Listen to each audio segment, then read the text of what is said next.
Olá, amigos aqui da Revolução Industrial Brasileira e do canal do professor Paulo Gala no YouTube. Estamos de volta com mais uma entrevista. Dessa vez nós vamos requentar aí o tema da Petrobras, que está sendo motivo de uma grande discussão no Brasil inteiro. Primeiro pelo plano já anunciado de privatização da companhia, que está sendo feito em pedaços, né? Questão de gás aí, uma malha de dutos de gás no norte já foi vendida, outras, a BR Distribuidora também já foi vendida. Muita gente tem paixões muito fortes a respeito do tema e existe um debate econômico também muito intenso a respeito do tema. Lá no Revolução Industrial Brasileira, se você tiver vontade de aprofundar o tema, eu, essa semana, entrevistei o presidente da Associação dos Engenheiros da Petrobras, que trouxe muitos dados interessantes. E agora eu vou bater aqui com o professor Paulo Gala, qual é a visão dele sobre a Petrobras. Nesse momento, a empresa se concentrando em extração de óleo cru e exportação. Faz sentido, não faz sentido? A 30% da capacidade de refino desmobilizados. Faz sentido, não faz sentido? A política de preços, famosa política de alinhamento de preços internacionais, estimulando aí a entrada de petróleo refinado, né, de gasolina e diesel, importados ao Brasil. Faz sentido, não faz sentido? Paulo Gala, qual a sua visão sobre o assunto?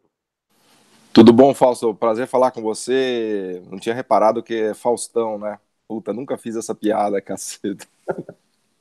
Mas É, como você falou, você tá acostumado já, né? é uma piada que me acompanha já há 31 anos, né? Então, o que eu posso fazer, né? Mas eu, Fiquei casca grossa, né? Não me importa mais, mas continua.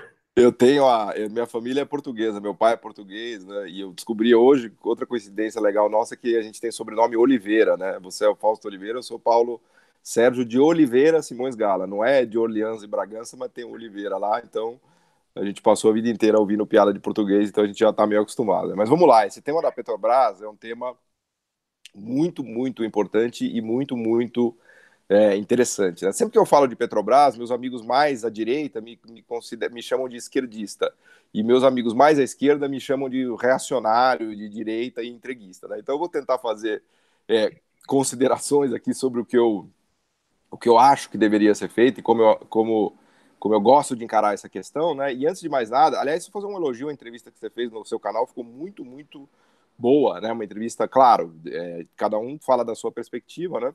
E aquela entrevista está feita na perspectiva de quem trabalha e representa interesses da Petrobras, mas está muito, muito legal, assim, realmente ajuda a entender a questão. E acho que a gente, no nosso papel aqui, tanto no seu canal quanto no meu, acho que um trabalho legal que a gente pode fazer é ajudar a esclarecer o que está na mesa, né? Porque a gente não tem interesse diretamente, né? Nem eu estou comprado em papéis da Petrobras no mercado, nem você é acionista da Petrobras, nem você trabalha, nem eu, enfim. Então a gente está tentando fazer uma reflexão, né, e considerações sobre o que seria melhor para o país, né? Mais ou menos essa discussão e a nossa motivação aqui, né? Tanto no meu canal quanto no seu canal, né? Então, isto posto, eu acho que o primeiro passo, Fausto, e aí você me interrompe quando você quiser, por favor.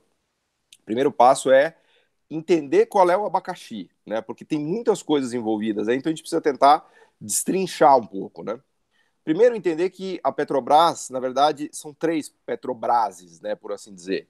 São três negócios dentro de uma empresa, que é a maior, talvez a maior empresa, ou certamente a maior estatal, ela não é totalmente estatal, mas tem praticamente metade do capital no mercado, mas ela é certamente, eu acho que é a empresa mais importante do Brasil até, né? Tem três negócios lá dentro, então a gente precisa primeiro entender esses três negócios. Tem um negócio que é de distribuição, que praticamente já foi privatizado, que envolvia gás, BR Distribuidora, que é um negócio de distribuição de petróleo, né? Que por si só já requer muitos cuidados, porque ela não só ela tem três negócios, né? Como ela é monopolista de fato nesses três negócios, né? Então o negócio é muito espinhoso, porque a gente está falando de um monopolista no setor público de três setores-chave, né? O de distribuição, o de refino e o de produção de petróleo, né? Então essa é a primeira discussão.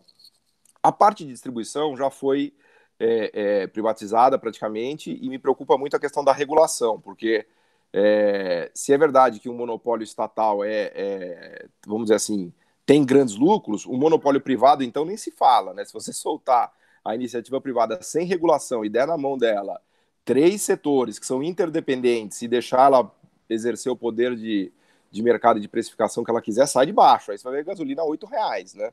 Então é uma coisa que precisa tomar muito cuidado. Eu acho que a regulação do business da distribuição, já que já foi feita, requer atenção. A gente tem o business do refino e o business da produção. Então acho que vale a pena a gente destrinchar mais esses dois business. O de distribuição, assim, podemos argumentar se foi vendido por um preço justo, se foi fair, se não foi. Podemos fazer toda essa discussão, mas o business de distribuição em si, eu acho que da ótica do desenvolvimento econômico é o que menos me preocupa, né? Porque ele não tem muito poder de encadeamento ou até de, sei lá, de ajudar conteúdo nacional, de sofisticação tecnológica, essas coisas. O refino e a produção de petróleo, não, eles são setores mais delicados, né?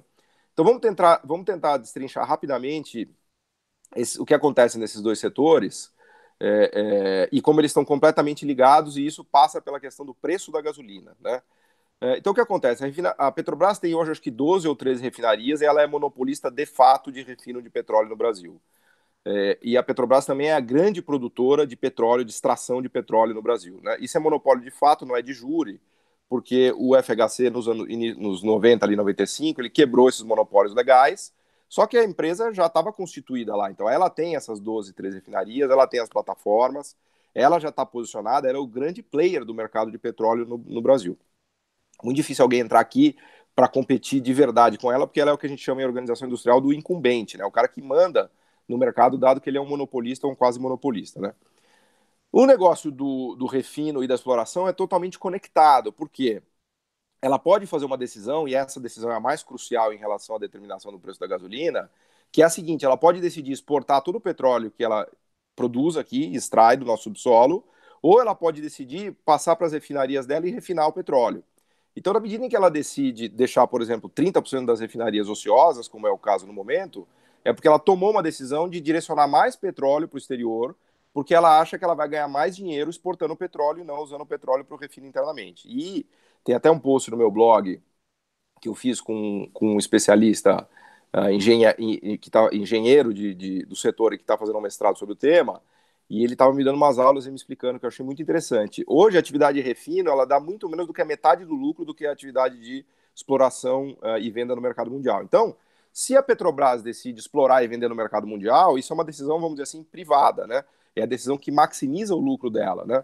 Ao decidir deslocar parte do petróleo que ela extrai, inclusive um parênteses, Fausto, o petróleo me ensinaram, eu não sabia isso, o petróleo do pré-sal é maravilhoso, porque ele é petróleo leve, então dá para fazer inclusive refino de gasolina e desses produtos mais nobres, né?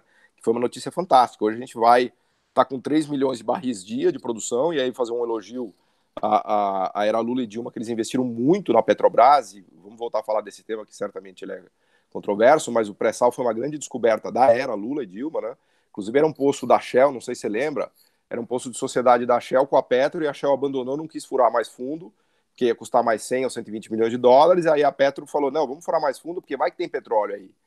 E ela foi, gastou lá os 100 e tal milhões de dólares e furou e achou o pré-sal e cravou na veia.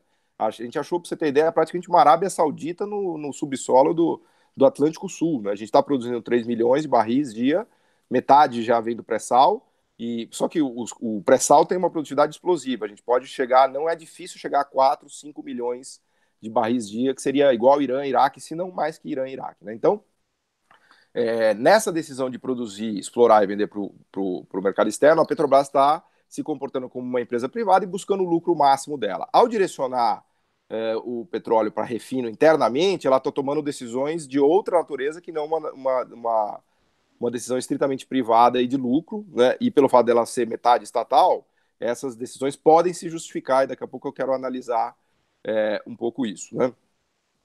E eu quero analisar a Petrobras de duas óticas, tá? Me cobra. Uma da Petrobras como um instrumento de política pública, que é fundamental para o desenvolvimento do país, e outro como uma empresa que tem metade dos sócios privados e que tem uma necessidade de se sujeitar às leis de mercado, a meu ver. Porque se ela é metade privada, ela tem algum quê de gestão privada, ela tem que ter, e acho que eu fiz o elogio da era Lula e Dilma, agora eu vou fazer a crítica. Eu acho que eles usaram e abusaram do poder que o governo tem sobre a Petrobras e deixaram ela numa posição frágil, né? Porque eles baixaram o preço da gasolina, e agora eu quero falar da gasolina, e alavancaram muito a companhia, porque eles usaram ela meio que completamente como um instrumento de desenvolvimento econômico, que obviamente nos agrada muito, né? Mas isso tem limites, né? Porque eu costumo brincar, você não consegue fazer desenvolvimento por decreto. Decretei que o Brasil será um país desenvolvido, né? Igual você chegar lá na Constituição e falar, decretei que não existe mais a lei da gravidade. Aí o cara pula da janela e cai e morre, né? Então, assim, então tem limites isso daí. Na era Lula e Dilma, o que eles fizeram? Eles tomaram muita dívida em dólar, fizeram um programa gigantesco de expansão de investimento, que foi acertado do ponto de vista de achar o pré-sal, de ajudar a desenvolver as plataformas, né, que estavam gastando, sei lá, 100 bilhões, praticamente 100 bilhões de dólares ou 100 bilhões de reais por ano, e deixaram o preço da gasolina no mínimo possível para usar toda a capacidade de refino e ajudar a controlar a inflação, porque a Dilma fez um truque ali meio sujo de ajudar o controle da inflação controlando a gasolina. Então isso fragilizou a companhia muito, né?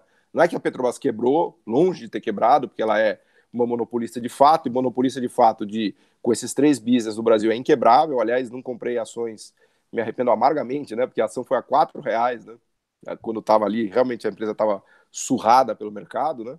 E hoje está mais de 30. Então teve esse exagero, né? E esse exagero tem a ver com o preço da gasolina, porque, de novo, o preço da gasolina é meio que esse balizador de quanto que vai do petróleo para exportar, produzir, exportar para o mundo, né? E o quanto que a gente direciona para a gente refinar. Então, se ela deixa o preço muito baixo da gasolina, não tem atração para vir gasolina de fora abastecer nosso mercado. Deixa de ser rentável, deixa de ser lucrativo importar gasolina, né? Se isso é verdade, por conta de custos de transporte, de custos de produção lá fora, se isso é verdade, ela vai ser obrigada a começar a redirecionar recursos do petróleo que ela extraiu, que ela explorou, para refinar aqui, e ao refinar aqui, ela vai abastecer o mercado com a necessidade de gasolina que a gente tem. Então, essa decisão de abaixar demais o preço da gasolina implica necessariamente uma redução de rentabilidade da Petrobras da ótica privada, porque ela podia ganhar dinheiro vendendo o petróleo no mundo, ela decide refinar aqui, aí ela vai estar subsidiando o preço da gasolina, né, porque ela deixou mais baixo, se valendo da posição que ela tem de excedente de petróleo que ela produz, e ela deixa o preço mais baixo de gasolina aqui para os brasileiros e ela inviabiliza a concorrência, né? E é nesse sentido que a gente estava, que eu vi até na entrevista lá, que vocês estavam discutindo que é uma espécie de autossabotagem, né? É uma autossabotagem se você olhar, vamos dizer assim, de uma ótica 100% estatal, né? E tem pessoas, e é legítimo, né, que se defenda que o uso dela seja 100% estatal. Porque dessa ótica, realmente, ela poderia botar o refino em plena carga e empregar todo mundo refinando petróleo, né? De uma ótica mais privada, ela vai começar a perder dinheiro. Então, na medida que ela perde dinheiro, isso é um subsídio. Você pode até argumentar, e eu acho que faz sentido, que ela não pode desmontar completamente a capacidade de refino agora, porque se no futuro o preço do petróleo derreter, ela vai ser obrigada a refinar, né? No sentido de que ela vai acabar ganhando dinheiro, mesma coisa, exportando e vendendo lá ou usando para refinar. Bom, não quero me alongar, estou tentando ser hiper sintético para devolver a palavra para você, porque eu quero ouvir suas críticas.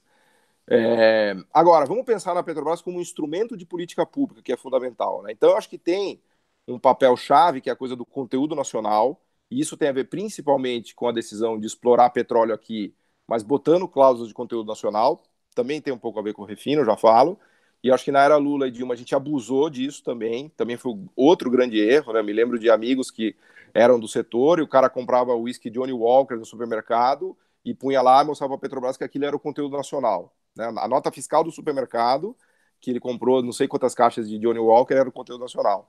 Então foi abusivo, claramente. Tinha um conteúdo muito alto, 80%, 85%, que era inatingível. Né? Agora foi modernizado, veio para os 40%, que eu acho que é legal, né? Eu gosto. Todos os modelos de sucesso de Noruega, de Coreia, usaram e usam conteúdo nacional, só que o conteúdo nacional é assim, use com moderação, né? Entendeu? Ao dirigir, não beba, ou beba com moderação, porque não é para você enfiar o pé na jaca, porque senão vira um negócio realmente de União Soviética, planejamento central, né? Então, acho que é um instrumento fundamental, digo mais, acho que sem o instrumento de conteúdo nacional, você não consegue nem se desenvolver, de tão difícil que é. Então, é uma arma, é mais que uma ferramenta, é uma arma de desenvolvimento econômico, mas tem que ser usada com moderação. Então, eu acho que na atividade de exploração, daria para a Petrobras alavancar muito a cadeia do óleo e gás, como você conhece melhor do que eu, ao estimular e desenvolver a indústria doméstica ligada ao óleo e gás.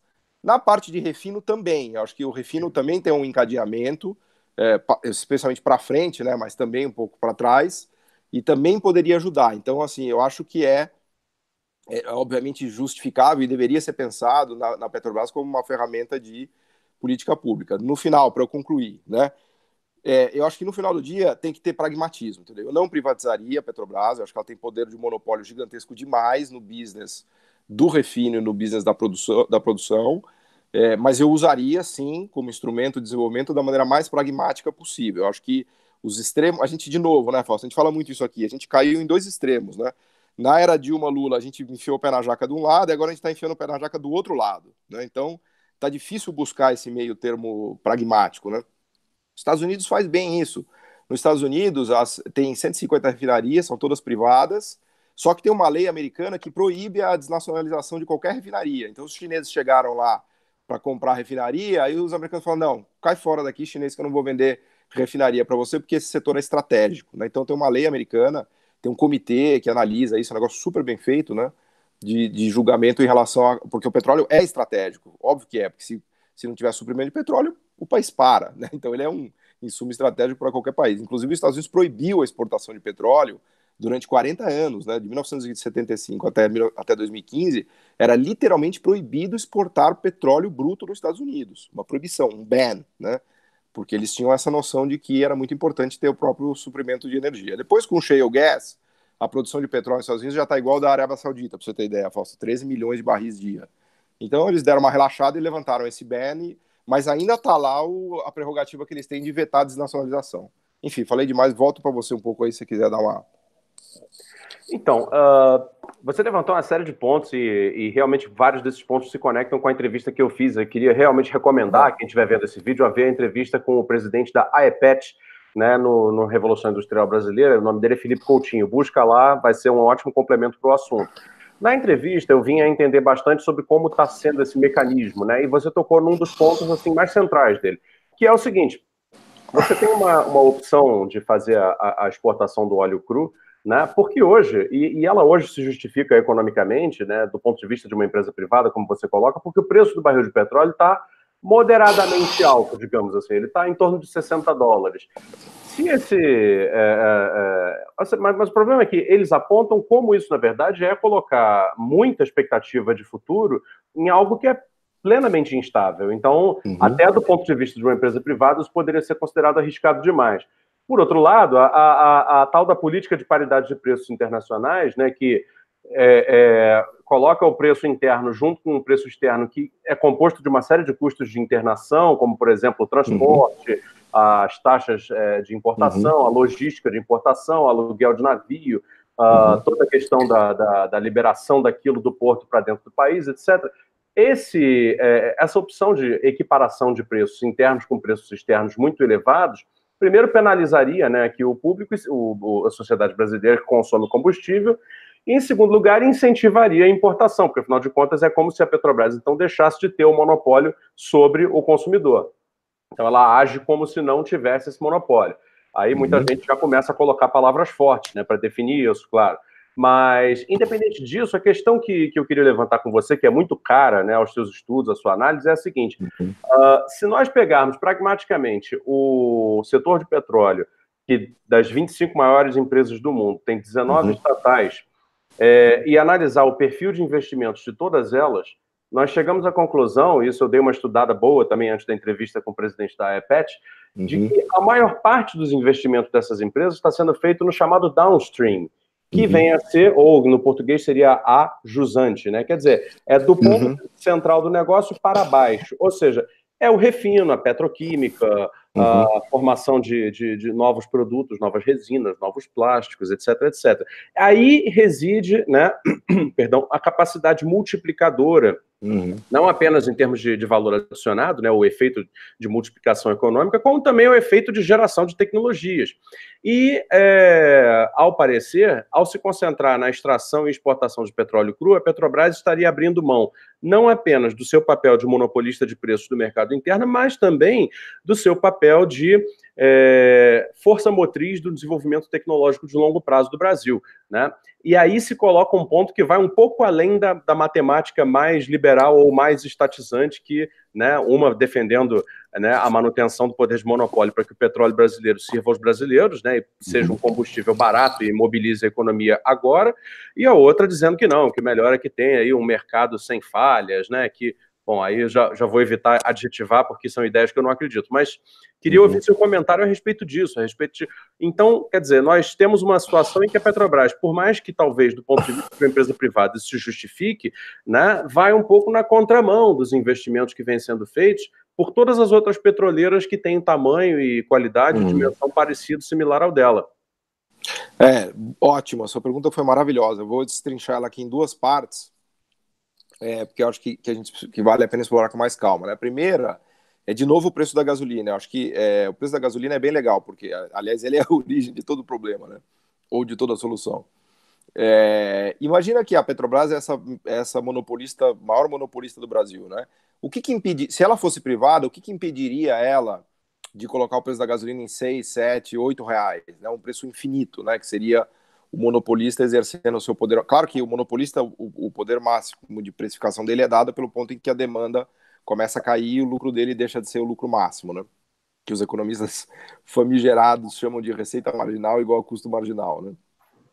Mas o ponto é, se você liberasse ela e desse o monopólio privado e permitisse que ela se comportasse de verdade como um monopolista privado, ela ia minha impressão, tá? Ela ia subir o preço até o ponto em que a importação de gasolina se tornasse viável, né? Porque aí ela ia realmente se deparar com concorrência. Então, a gasolina que vem do resto do mundo, ou diesel, que são os concorrentes verdadeiros da Petrobras, né? Então, essa regulação e essa paridade aí que você mencionou é um pouco essa ideia mesmo, né, de que assim, é quase como ela está se comportando de maneira privada mesmo, porque ela está indo, vamos dizer, ali no limite do que ela poderia subir de preços para ainda para não atrair concorrentes demais.